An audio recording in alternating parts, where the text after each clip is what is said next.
Bonjour à tous, bienvenue dans cette vidéo de la chaîne à plein poumon. Je suis avec Gentiane aujourd'hui qui a arrêté de fumer il y a 7 ans. Waouh. Oh yeah. Yes. Donc aujourd'hui c'est une interview pour vous partager parce que j'ai une forte demande par rapport à ça.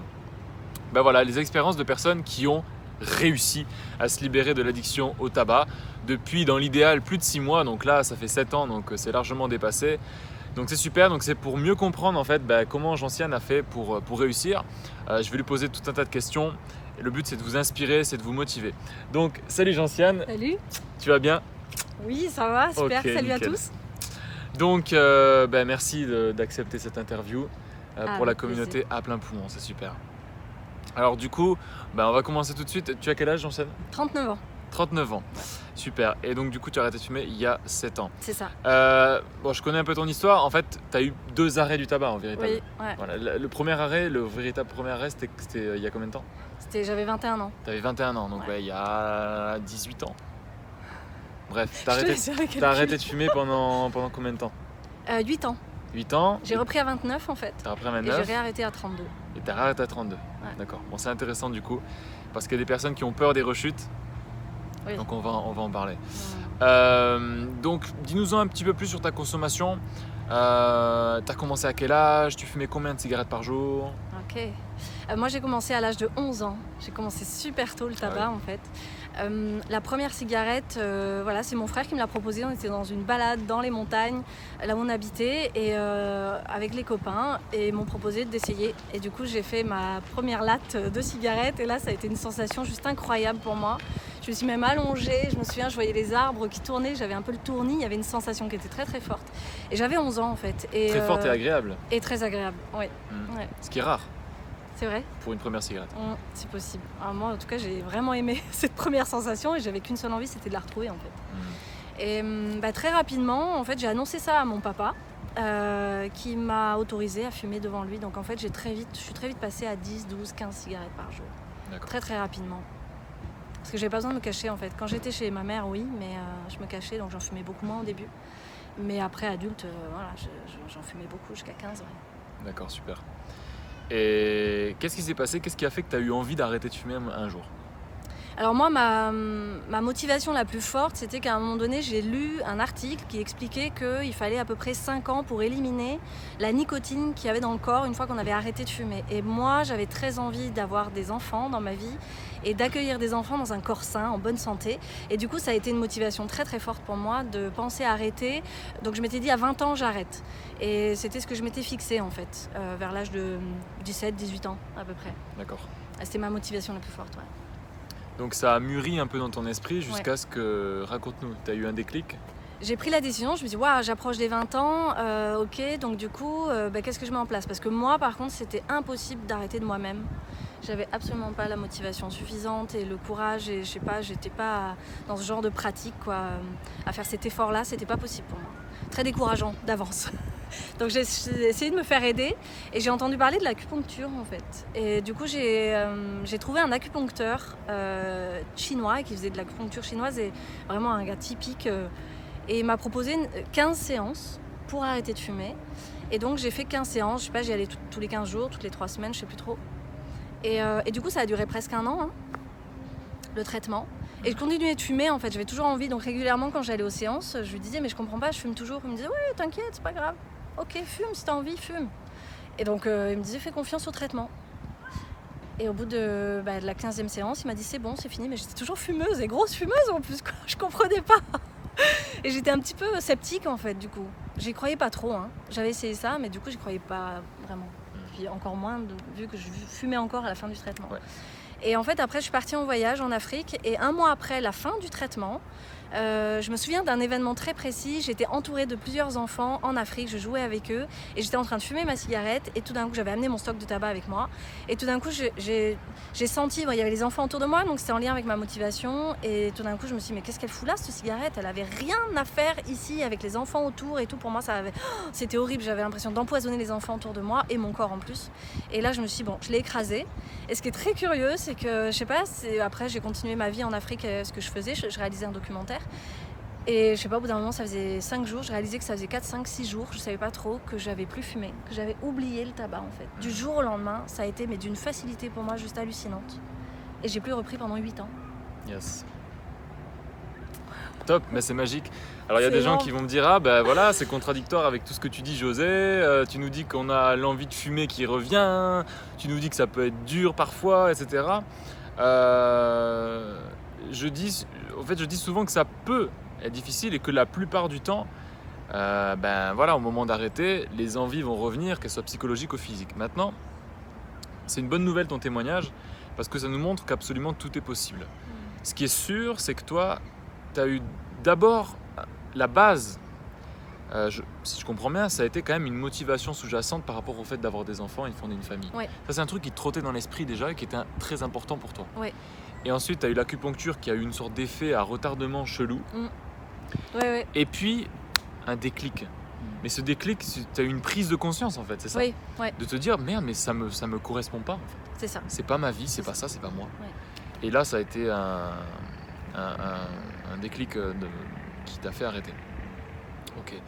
Après, Et- je veux juste oui, rebondir sur ce que vas-y. tu disais, le Oui. fait de pas. J'ai eu des envies après, hein, qui me sont. Je sais pas beaucoup, hein. C'est vrai que ça a été un vrai sevrage en profondeur où j'avais pas tant que ça envie, mais il y a 2 choses qui m'ont un peu été délicates, on va dire, qui me sont revenues. C'est le geste, par exemple. D'accord. L'habitude du geste où là, il y a des endroits comme quand j'attendais dans un café ou que j'attendais quelqu'un debout, à pas savoir quoi faire de mes mains, en fait. Au début, c'était vraiment un malaise qui a pris du temps à s'habituer. Par contre, j'avais pas envie de fumer à cause de ce malaise, mais je sentais un malaise à pas savoir quoi faire de mes mains. Ça, D'accord. c'était très étrange. Ouais. Et le deuxième truc, c'est que dans les soirées où je buvais de l'alcool, il y avait de temps en temps une envie de fumer avec, quoi. L'association des deux était très forte. Bon. Donc, il y a eu quelques rappels, mais c'était C'était très combien de temps furtif. après ton arrêt ça? Alors c'est Des difficile. soirées, En fait, le dans les 8 geste. ans, ça a dû m'arriver 4-5 fois. C'était 4-5 très fois rare, ouais. Ok. Bon, C'était très vraiment rare. exceptionnel. Il y a quand même des moments où Oui. tu y as pensé Ah oui. et tu je me t'es dit fume, tiens, ouais. voilà, Ouais, je me ouais. fumerais bien une cigarette. Ouais, vraiment. Bon, ça c'est rassurant pour les personnes qui ont toujours des tentations. Et alors la question c'est comment ça se fait que tu n'as pas craqué? Parce qu'il y en a beaucoup qui craquent. Alors, il y a une fois dans les 5-6 fois ou 4-5 fois où ça m'est arrivé, où j'ai essayé en fait, en tirant une latte. Ah. Et c'était infâme, le goût infâme. Là, vraiment, j'ai senti que c'était plus du tout pour moi. Et horrible. Et l'odeur en fait, l'odeur me dérange profondément en fait. Excellent. Je la supporte plus l'odeur de tabac. Et en fait, ces envies quand elles me traversaient, c'était très furtif, hein, c'était tout d'un coup waouh. Et en fait, je me concentrais sur autre chose et ça passait très très vite. Mais sauf la fois où j'ai eu envie, donc j'ai vraiment essayé et le goût m'a fait relancer Ok. de nouveau. Top. Et alors je pense qu'il y en a qui se posent la question, qui se disent oui mais bon t'as quand même fini par rechuter au bout de 8 ans. Alors qu'est-ce qui s'est passé cette Qu'est-ce qui fois-ci? s'est passé? Et ouais, comment ça se fait? Ouais. Là, j'ai vécu un événement choc en fait, un traumatisme très fort et j'étais dans un état de stress très intense, au contact au quotidien avec quelqu'un qui fumait 2-3 paquets par jour et qui se levait même la nuit pour fumer. Et du coup, à un moment donné, dans un état de stress intense, je me suis jetée sur une cigarette et j'ai repris en fait. Et j'ai repris pendant 3 ans presque. Ouais, D'accord, à donc fond. le stress, une personne fumeuse autour de toi. Ouais. Pourtant Et elle était des cigarettes à ma disposition du coup. cigarette à ta disposition. Et à ce moment-là, le goût dégueulasse n'a pas suffi à te dissuader. Non, et en plus c'était des lights et j'avais besoin de trucs très forts en fait. Donc c'était même pas assez fort. Et là, le goût D'accord. m'a pas dérangé, non. Est-ce qu'on peut dire que c'est une sorte de fuite? Parce que tu dis que tu avais besoin de quelque chose de très fort. Ouais.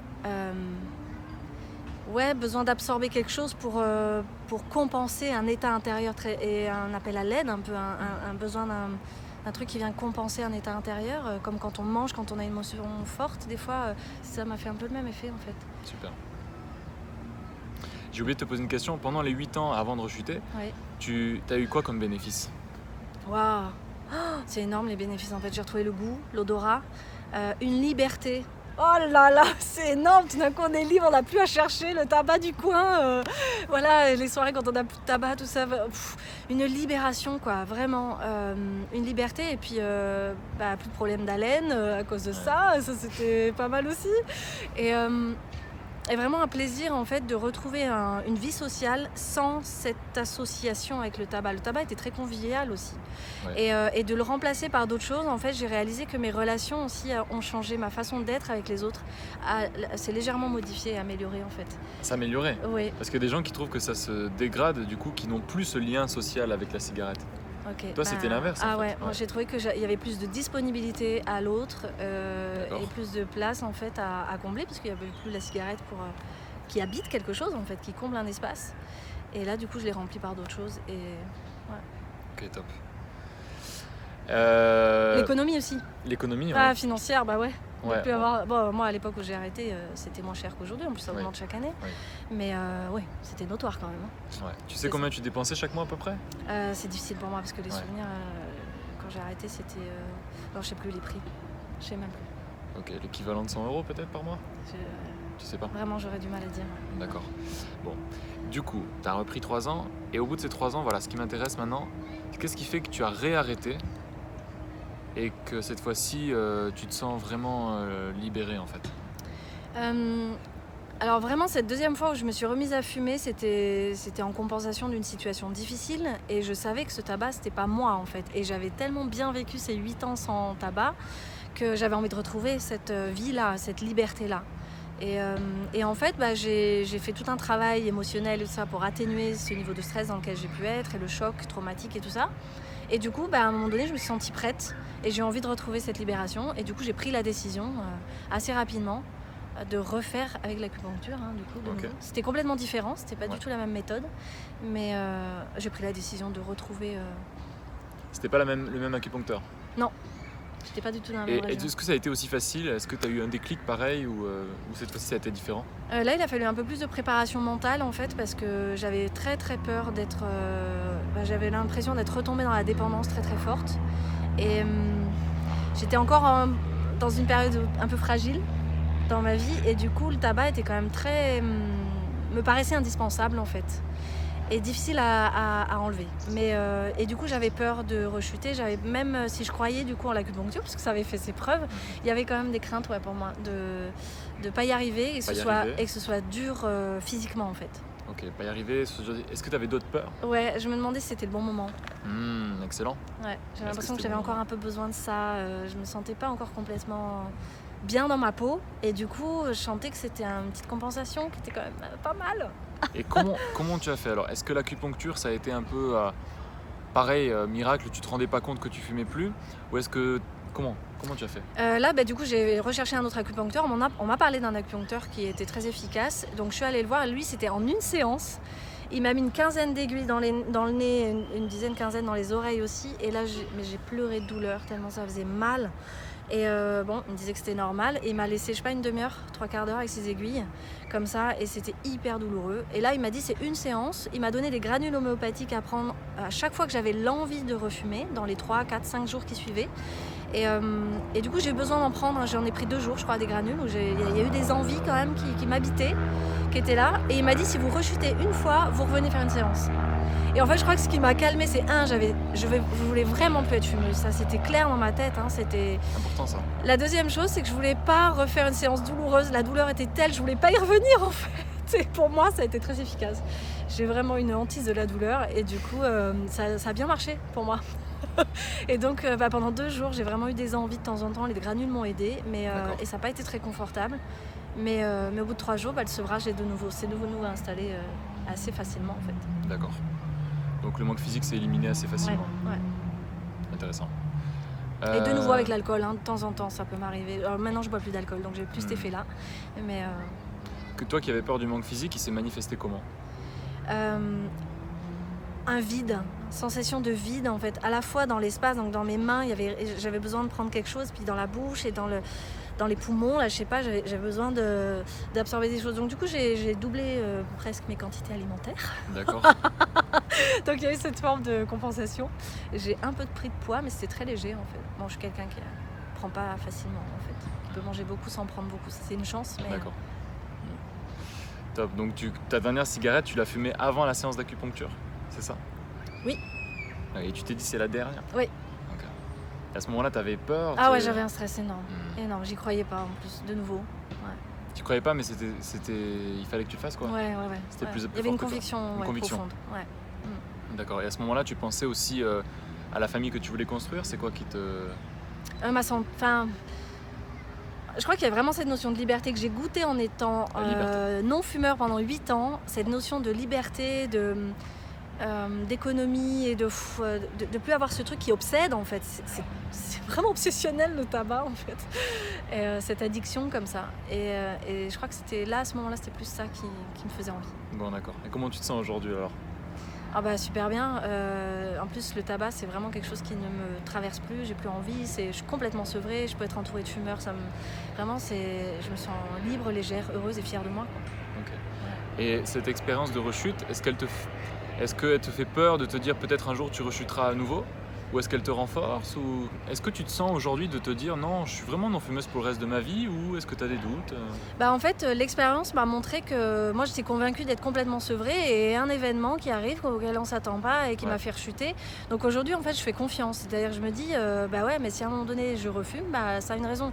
Et je me sens en paix en fait avec ça. Parce que je sais en moi, j'ai inscrit dans mon expérience à 2 reprises que je peux arrêter en fait. D'accord. Donc du coup je suis confiante et je me sens non fumeuse à vie, c'est comme ça que je me le sens, mais je sais pas, je suis pas complètement sûre de ce qui va se passer aujourd'hui. Je sais que je peux être surprise à un moment donné de rechuter quoi. Mais je suis ok avec ça en fait. T'es ok avec ça.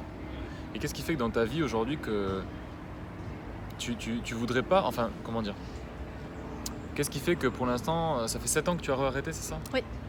Qu'est-ce qui fait que j'imagine que tu as vécu des moments pas forcément confortables, du stress. Ouais. Qu'est-ce qui fait que tu n'as pas rechuté? C'est quoi qui vraiment te raccroche à ta vie? La liberté, t'en as parlé, mais est-ce que tu as mis en place des nouvelles choses dans ta vie? Oui, ah ouais, vraiment. Bah, déjà, j'ai fait un énorme travail personnel, thérapeutique, psychanalytique aussi en termes de développement personnel. Et du coup, j'ai appris à mieux m'aimer. Okay. Sous plein de formes en fait. Et j'ai développé l'amour de moi et le respect de moi-même et je fais attention à moi, à mon alimentation. J'ai arrêté le café, j'ai arrêté le tabac, j'ai arrêté l'alcool. Et du coup, je suis vraiment dans une démarche de prendre soin en fait, de moi, des autres, de la terre. Voilà, ça c'est mon truc. Et du coup, ça c'est quelque chose auquel je tiens. Et du coup, le tabac n'a plus du tout sa place, quoi. Okay. C'est vraiment cette démarche de prendre soin en fait et d'amour de moi-même, de respect de mon corps, de ma vie, de ma santé. C'est global en fait. Ouais. Et souvent, c'est ça, les gens me demandent comment remplacer la cigarette. Et rien, à part la cigarette, peut remplacer vraiment la cigarette. Je veux dire, c'est unique, ce petit plaisir-là, comme ça, qui se crée au fil du temps d'ailleurs. Donc finalement, comment remplacer la cigarette? C'est en remplaçant son style de vie, en fait.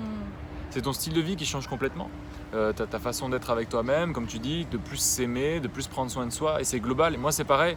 Aujourd'hui, si je devais dire pourquoi vraiment je reste non-fumeur, évidemment, pour tout ce que tu as dit, hein, la liberté, l'odeur, etc. Mais c'est surtout, en fait, à quel point j'aime le style de vie que je me suis construit. Moi, aujourd'hui, je fais plus de sport.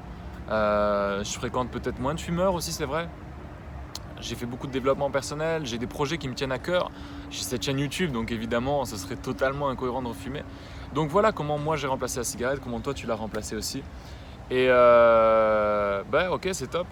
Est-ce que tu aurais un dernier conseil comme ça à donner à des gens qui, mettons, regardent cette vidéo, soit ont arrêté de fumer il y a quelques jours et sont un peu dans le manque, dans la peur, soit ont cette démarche de vouloir arrêter mais qui ont plein de doutes, des peurs. La peur du manque, comme tu as dit, la peur du manque physique, certains ont la peur de prendre du poids ou peur de ne pas y arriver, manque de confiance en soi. Enfin bref, il y a plein de cas différents, mais ce serait quoi, toi, en une phrase ou deux, ton conseil? Moi, ce qui a été très fort pour moi, et ce que j'invite les gens à faire, c'est de se connecter à pourquoi c'est important pour toi d'arrêter de fumer, quoi. Et de te connecter dans ton cœur à ce pourquoi, en fait. Et vraiment sentir à quel point il t'anime. Donc, trouver le pourquoi qui presque va te... Tu sens, t'as presque envie d'arrêter demain, quoi. Et du coup, d'en trouver les moyens. Moi, ça a été l'acupuncture, mais ce qui est très drôle, c'est que j'ai des amis, du coup, j'ai conseillé à des gens, mais va là, va voir ce gars. Et il y a d'autres gens qui ont fait la même séance que moi d'acupuncture qui n'ont pas arrêté. Ça, c'est intéressant aussi. Donc, ça dépend de chacun et à quel point on est connecté à notre pourquoi, à quel point c'est important pour nous. Et ça, c'est vraiment important de le définir, de se connecter à soi, être au clair avec ça, en fait. Il me semble que c'est important. Après, il y aurait plein d'autres choses, mais moi, ça a été vraiment le plus porteur, en fait, qui m'a aidé à la réussite, je pense. D'accord. Ouais. Merci à toi. C'est vrai que ça revient souvent en fait. L'acupuncture, comme on l'a vu, ça t'a aidé. Ouais. Maintenant, ça n'a pas aidé des personnes qui ont vu le même acupuncteur. Ouais. Par contre, il y a un truc moi que je vois chez toutes les personnes que j'interviewe, c'est ce pourquoi. C'est ces motivations profondes. Il y a des gens qui disent que la motivation sert à rien. Moi, ce que je vois, c'est que les personnes ont une vraie envie parce que. Toi, ça a été les enfants. Il y en a d'autres, ça va être vraiment leur santé, ou d'autres, ça va être leur argent. Ils s'en foutent de leur santé quelque part. Oui. Même si le jour où on a un problème de santé, on se rend compte que la santé est importante. Mais sur le moment, ça peut être n'importe quoi. Ça peut être juste d'avoir compris que la cigarette c'était toxique, ça peut être juste ça son pourquoi, de se dire non, maintenant je veux être cohérent. Voilà, peu importe, mais vraiment je suis d'accord avec toi de chercher son pourquoi, ses motivations. Et ça peut faire une différence et c'est là-dessus que je travaille dans ces vidéos. C'est là-dessus que je travaille aussi en accompagnement individuel parce que y a beaucoup de gens qui attendent ce fameux déclic, hein, comme tu as eu. Cette fameuse force mentale, on peut l'attendre longtemps. Donc moi, le but du jeu, c'est de favoriser ce déclic avec une série de questions, avec des outils, des travails en profondeur pour faire monter ce niveau de désir d'arrêter, travailler sur sa confiance en soi, etc. Et qu'on peut le faire pour dépasser toutes ces peurs en fait. Donc bravo en tout cas d'avoir réussi et merci pour ce témoignage. Avec plaisir. Voilà, ça touche à sa fin. Donc merci de nous avoir écoutés. On se retrouve pour d'autres vidéos, pour des conseils, de la motivation ou d'autres interviews prochainement sur la chaîne. Donc si vous avez aimé et que vous en voulez d'autres, abonnez-vous, c'est ici ou ici, je sais pas.